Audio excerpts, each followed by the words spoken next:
히브리서 12장 1절에서 3절의 말씀 가지고 끝까지 믿음으로 완주하는 법, 끝까지 믿음으로 완주하는 법, 이런 제목으로 말씀을 증거하겠습니다. 우리 인생을 마라톤에 비유하곤 합니다. 인생은 마라톤과 같다, 이렇게 말하는데 저는 그게 맞다고 생각합니다.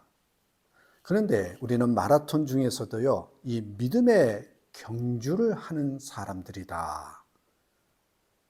믿음의 경주를 하는 사람들인데, 이 믿음의 경주, 마라톤을 하는데 완주하면 좋잖아요. 하다가 중단에 멈추는 것이 아니라 완주하기 위해서는 우리에게 필요한 것이 무엇일까? 오늘 본문에 세 가지로 말씀하고 있어요. 그 첫 번째는 뭐냐면 얽매이기 쉬운 죄를 벗으라 라는 것입니다. 얽매이기 쉬운 죄를 벗으라. 둘째는 뭐예요? 인내로서 경주를 감당하라는 것입니다. 인내, 그 인내로서 경주를 감당하는 것. 세 번째는 뭘까요? 믿음의 주 온전케 하시는 예수님 바라보라는 것입니다. 그러니까 보세요. 막 마라톤을 달리는데 어떻게 합니까? 첫 번째는 내게 얽매이기 쉬운 것들, 좀 가볍고 심플하게 살도록 버릴 것은 버리라는 거죠. 달리기 할 때 그렇잖아요. 두 번째, 인내해야 돼요. 왜? 마라톤은 42.195km를 달리려면 그 과정 속에 참고 견디는 인내가 필요한 과정이 있다는 거죠. 그걸 감당해야 된대요. 마지막 세 번째는 그렇게 하기 위해서는 우리의 꼬린 지점을 바라봐야 되죠. 믿음의 주 온전케 하신 예수님을 바라보고 달려야 된다는 것이에요.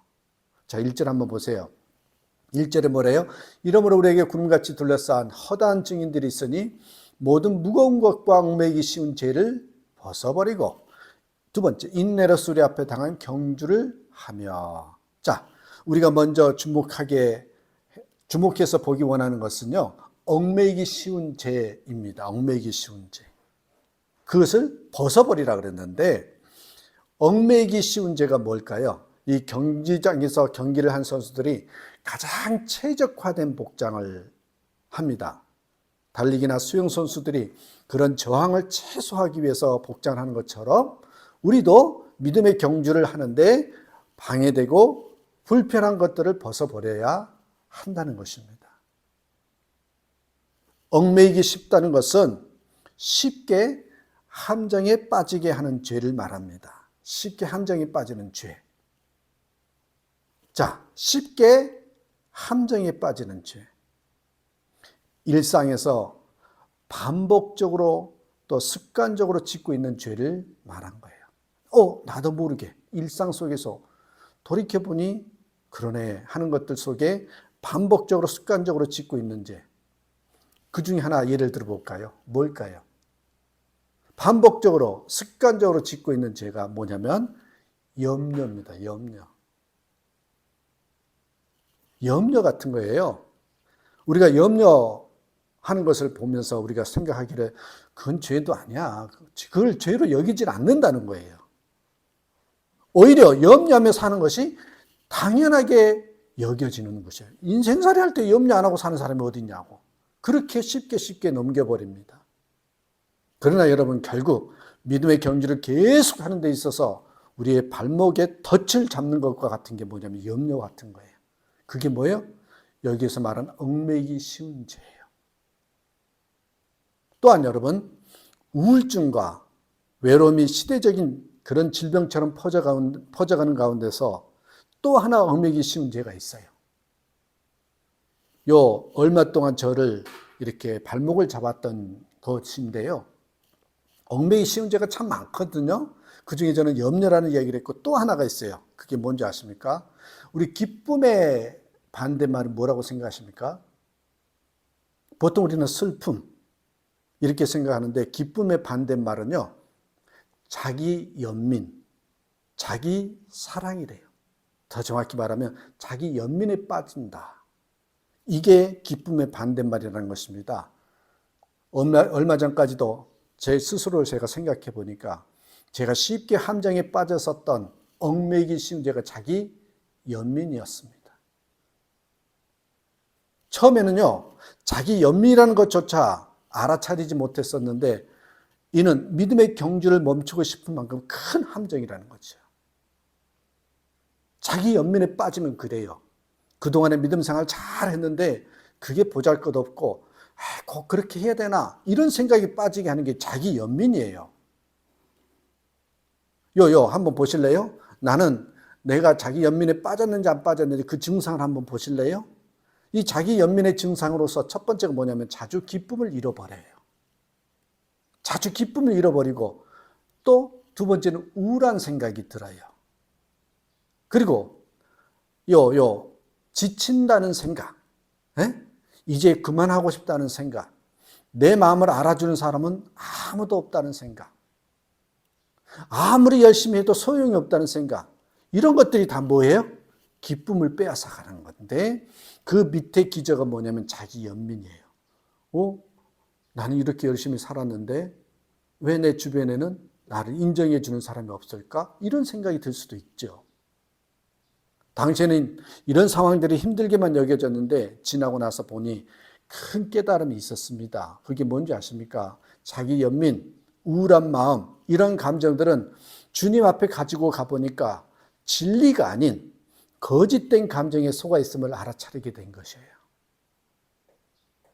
그거는 세상 사람 누구든지, 예수 믿지 않는 사람 누구든지, 또 예수 믿어도 그런 자기 연민의 감정이 올 수 있는데 그거 누가 주는 거다? 하나님이 주신 것이 아니라 사단이 주는 거다. 왜 주느냐? 믿음의 경주를 하고 있는데 거기에서 낙심하게끔 만드는 원인이라는 거예요. 그런 것들이 다 뭐예요? 얽매이기 쉬운 죄라는 것입니다. 그러면서 드는 생각이 뭔지 아세요? 그때 이렇게 번쩍하고 내 마음, 내 생각에 들어왔던 게 뭐냐면 그렇구나. 예수님을 알지 못하는 사람들은 이러한 감정에 파묻혀서 정말 죽을 수 있겠구나. 그런 생각이 들었어요. 다시 말하면 예수를 알지 못하면 세상 속에 젖어 살면 세상의 가치관을 가지고 살면요. 모든 사람들은 다 자기 연민, 우울한 마음에 가지고 사는데요. 그게 해결할 방법이 없다는 거예요. 궁극적으로는. 예수님을 모르면 해결이 안 된단 말입니다. 그런데 나는 예수님을 알고 있잖아요. 믿고 있다고 말이에요. 하나님의 자녀라고 이야기를 해요. 그런데 그런 우리들도 사단에게 살짝 감정이 꼬여가지고 그런 감정에 넘어간단 말입니다. 이런 것들을 뭐라 그래요? 얽매이기 쉬운 죄. 자, 중요한 단어 죄예요. 죄. 이런 것들도 죄예요. 염려하는 것도 죄고요. 자기 연민에 빠지는 것도 죄란 말이에요. 다 그럴 수는 있지만 죄란 말이에요. 믿는 우리들에게 그렇다면 여러분 얽매이기 쉬운 죄는 무엇인가 한번 생각해 보시면 좋겠어요. 내 주변에 지금 나를 얽어매는 그 쉬운 죄가 얽매이기 쉬운 죄가 뭔지를 한번 생각해 보셔야 합니다. 이 생각한다는 단어가 참 중요합니다. 이것을 알아차리는 게 너무 중요하거든요. 이걸 모르면 이게 감각적으로 깨닫지 않으면 나도 모르게 하면서 끌려간단 말이에요. 우리가 하는 믿음의 경주는 단숨에 달려가는 단거리 경기가 아니잖아요. 단거리 경기라면 괜찮아요. 순간에 힘이 있거나 순발력만 있으면 타타타 갈 수 있거든요. 그러면 끝났거든요. 그런데 우리 믿음의 경주는 장거리 달리기란 말입니다. 장거리 42.19km 달릴 때는요. 뭐가 필요하느냐? 순발력도 있고 힘도 있어야 되겠지만요. 뭐가 있어야 되느냐? 전략과 지혜가 있어야 됩니다. 그 전략과 지혜는 우리의 일상에서 얽매이기 쉬운 죄가 무엇인지를 알고 그것을 벗어버리는 것입니다. 잊지 마십시오. 생각보다 우리가 예수님을 믿고 믿음 가지고 살아가지만 우리에게도 얽매이기 쉬운 죄들이 많다. 그것이 무엇일까? 빨리 캐치를 해서 그것을 벗어버리는 것. 그게 믿음의 경주, 장거리를 달리게 하는 우리 인생에 있어서 가장 필요한 거다. 두 번째는 뭘까요? 우리에게 필요한 것은 인내로 달려가는 것입니다. 인내로 달려가는 것. 인내가 없이는 결코 믿음의 경주를 완주해낼 수 없기 때문입니다. 인내 없이는, 참고 견디는 거 없이는 마라톤 결승점에 도달할 수가 없죠. 앞서 말씀드린 것처럼 시간은 지나고 나면 빨리 흘러가는 것 같지만 매일 반복되는 일상을 살아낸다는 것. 또 오늘도 깨어나서 보니까 새날이지만 내 삶의 패턴은 똑같이 반복돼 간단 말이에요. 그것이 참 고단하고 힘겨운 싸움과 같은 거거든요. 누구든지 그런 것을 참 힘들어하는 경우가 많습니다. 누구든지 그런단 말입니다. 한번 생각을 해보세요. 우리에게 초대교회와 같이 믿음을 지키기 위해서 목숨을 내놓아야 하는 그런 어려움은 없잖아요. 요즘 시대에 예수 믿는다는 게 그런 건 없잖아요. 초대교회처럼. 하지만 아셔야 돼요. 영적으로는 지금 우리가 살고 있는 이 시대가 훨씬 더 어려운 환경 가운데 놓여 있다는 거예요. 왜 그럴까요? 초대교회는요, 요 고난, 힘든 시기라서 유혹이라는 거 별로 없거든요. 연단이라는 건 있어도. 그런데요, 우리가 살고 있는 이 시대는요, 알게 모르게 이 유혹이 너무 많다는 겁니다. 이런 영적 싸움에서 죄의 유혹에 무너지지 않고 끝까지 버티어 서 있는 거, 바로 인내입니다. 믿음의 경주는 곧 인내로만 달려갈 수 있는 것입니다. 그렇다면 일상에서 인내하면서 믿음의 경주를 계속할 수 있는 힘은 어디에서부터 주어지는 것일까요?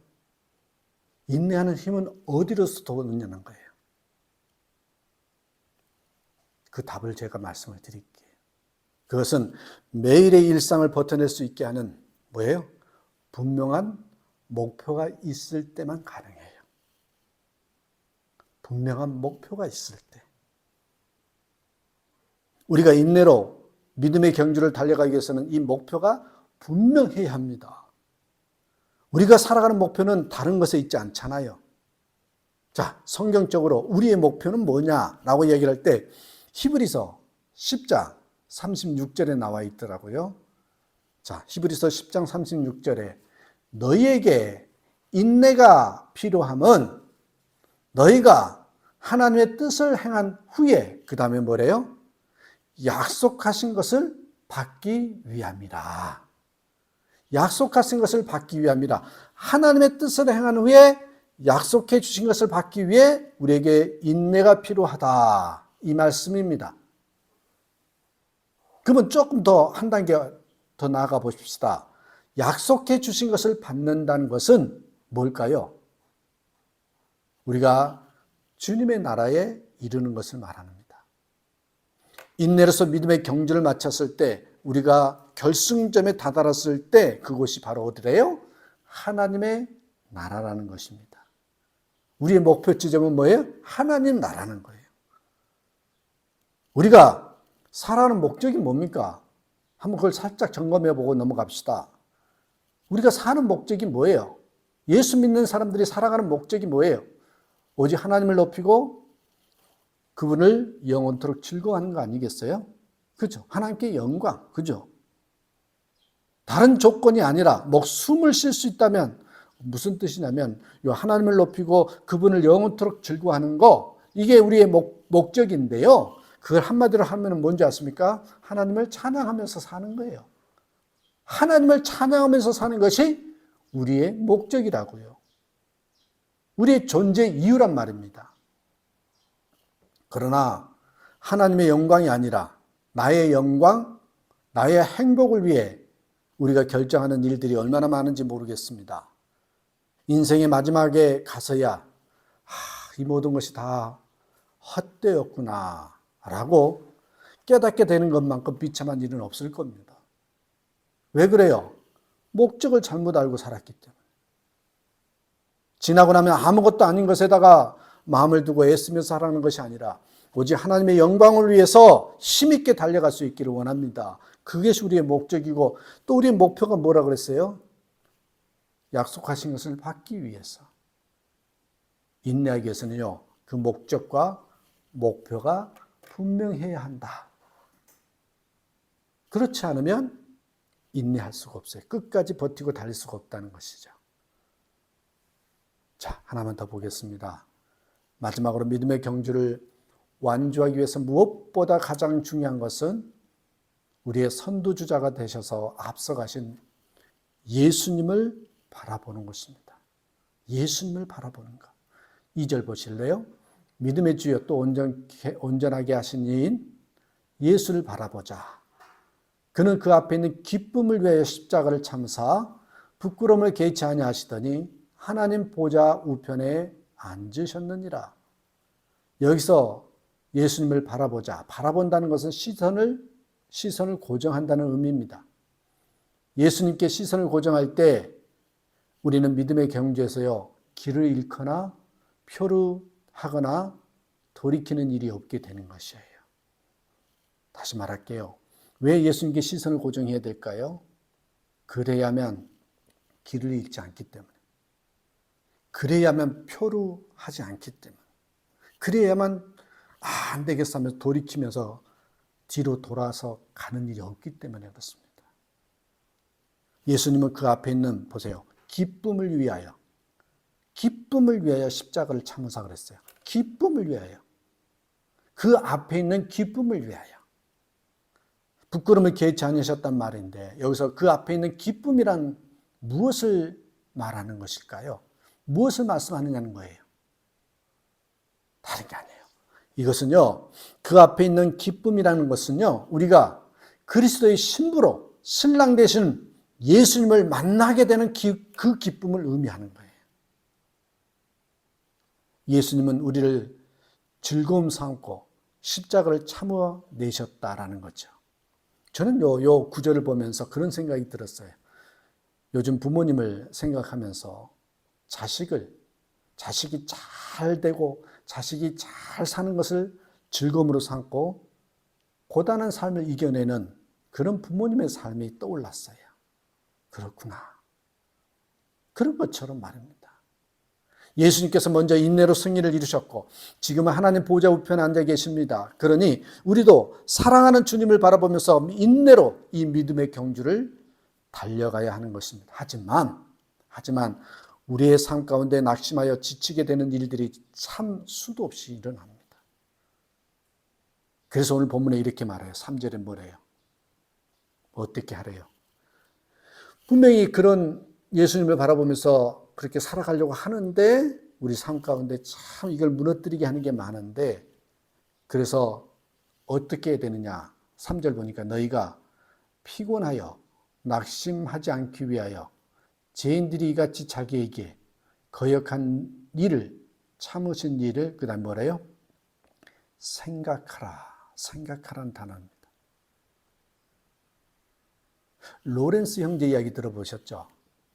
로렌스 형제는 17세기 프랑스 사람들이에요. 17세기. 그런데요, 그 사람들은 행복할 조건이 전혀 없는 사람이었어요. 세상적으로 보면. 전쟁에서 부상당했거든요. 전쟁이 나가는데 부상당해서 장애인이 됐어요.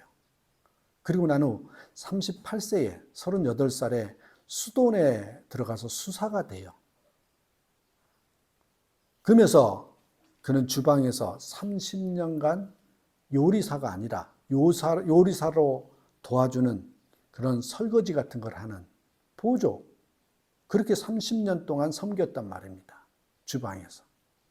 그런데 로렌스 형제는 결론은 늘 행복했어요. 그럼에도 불구하고 행복했다고요. 왜요? 하나님의 임재 안에서 살았기 때문입니다.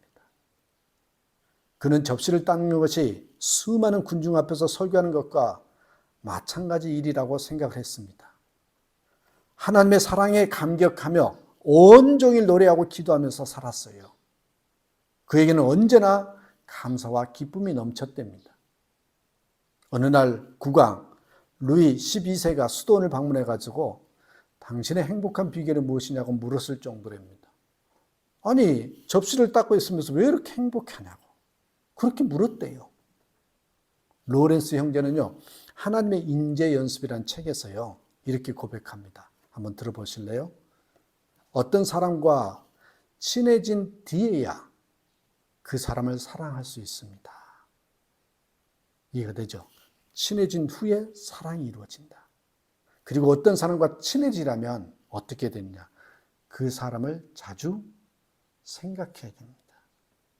저 사람에게 내가 관심이 있다라는 뜻은 뭐냐? 저 사람을 자꾸 생각한다는 거예요. 맞는 거잖아요. 그리고 마찬가지로 하나님을 사랑하려면 먼저 하나님을 자주 생각해야 한다는 거예요.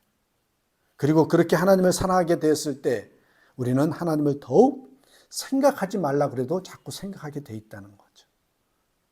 우리가 귀히 여기는 곳에 우리의 마음도 있는 법이기 때문입니다. 하나님을 계속 생각합시다. 이런 내용의 책이 하나님 임재 연습에 담겨 있단 말입니다. 내용이 이 책에 담겨 있습니다. 자, 여러분, 어떻게 사는 것이 정말 잘 사는 것일까요? 어떻게 사는 것이 정말 잘 사는 것일까? 사실 우리는 로렌스 형제처럼 사는 것을 잘 사는 것이라고 생각하지 않습니다. 우리 세상적인 기준으로는요. 사람들의 주목을 받지 못하는 주방에서 설거지만 하며 평생을 사는 것을 우리는 불행하다 생각합니다. 로렌스 형제는 낮은 지위의 수사였고 특별한 일을 하는 사람이 아닌 것처럼 보였습니다. 당시 로렌스 형제보다 높은 지위에 있고 사람들에게 주목받고 특별한 일을 하는 사람들이 잘 사는 것처럼 보였을 것입니다. 하지만 그들은요 다 잊혀졌고요. 지금까지도 수많은 사람에게 큰 영향을 미치고 있는 사람은 사실은요 로렌스 형제란 말입니다. 우리는 로렌스 형제를 통해서 정말 중요한 것이 무엇인지, 행복의 참된 비결이 무엇인지를 알게 됩니다. 그게 뭘까요? 그것은 주님과 친밀한 교제 가운데 살아가는 겁니다. 그 교제를 통해서 주님을 더욱 사랑하게 되는 것입니다. 이렇게 주님과의 교제로 들어가기 위해서는요, 주님께 세상 말로 말하면 반해야 되거든요. 주님께 반해버려야 됩니다. 주님을 알아야 합니다. 주님을 알아야 주님께 반하고요, 사랑하게 되죠. 오늘 메시지는 사실 저 자신을 향한 외침과도 같습니다. 하루하루의 삶을 살아내며 제 안에 믿음의 경주를 완주하고 싶은 간절한 소망이 있습니다. 하지만 날마다 질그릇 같은 제 자신의 모습을 보면서 참 이렇게도 쓰러지고 저렇게도 쓰러지는 좌절과 절망의 연속인 내 모습을 봅니다. 그런데 그 절망 속에서 보배이신 예수 그리스도를 바라볼 때, 말씀 가운데 젖어갈 때, 제가 이 메시지를 준비할 때도 얼마만큼 설교를 잘할 거가 아니라 나에게 주시는 메시지가 뭘까? 그것을 통해서 주님을 바라보게 되는 그 시간이거든요. 그래서 좌충우돌하면서 달려오는 인생길 가운데 정말 나는 없어지고 내가 예수님 때문에 살아야 되겠구나. 이것이 가장 복이구나. 그걸 고백하게 된단 말입니다. 말씀을 마치겠습니다. 손양원 목사님께서 신사참배 겁으로 무기구금형을 받고 옥중 생활을 하던 중에 쓰신 시가 하나 있어요. 제가 한번 읽어드릴게요. 꽃피는 봄날에만, 꽃피는 봄날에만, 이런 시예요. 자, 읽어드릴게요. 꽃피는 봄날에만 주의 사랑 있음인가?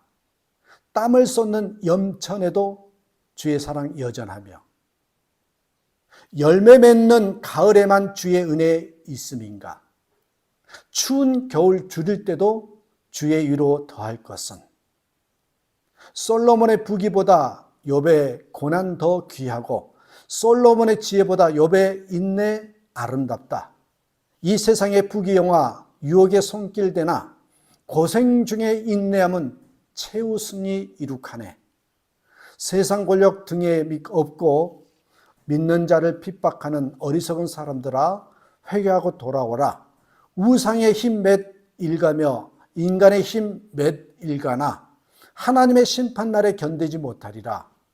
저 천성을 바라보니 이 세상은 나그네 길, 죽음을 피하라고 나의 갈 길 막지 마라. 내게 맡긴 양을 위해 나의 결의 평화 위에 우리 주님 가신 길을 충성으로 따르리라. 자, 이렇게 믿음의 경주를 다하는 자들에게 주어지는 결말은 무엇입니까? 디모데후서 4장 7절 8절에 나오죠. 나는 선한 싸움을 싸우고 나의 달려야 갈 길을 마치고 믿음을 지켰으니 이제 후로는 나를 위하여 의의 면류관이 예비되었으므로 주 곧 의로우신 재판장이 그날에 내게 주실 것이며 내게만 아니라 주의 나타나심을 삼하는 모든 자에게이니라. 기도하겠습니다. 주님, 이 자리까지 주님의 은혜로 올 수 있었습니다. 지금까지 달려온 것처럼 우리가 믿음의 경주에서 끝까지 완주하는 자들이 되게 하옵소서. 얽매이기 쉬운 죄를 벗어버리고 오직 주님의 나라를 향하여 인내로 경주하게 하시고 우리의 선두주자가 되시고 완주자가 되신 예수님만 바라봄으로 참으로 잘 살았다고, 하나님께 부끄럽지 않게 잘 이겨냈다고, 그래도 나는 꼬림 지점에 잘 완주했다고 고백하는 우리의 삶이 되게 하옵소서. 그렇게 이끄실 주님을 찬양하며 예수님의 이름을 축복하고 기도합니다. 아멘.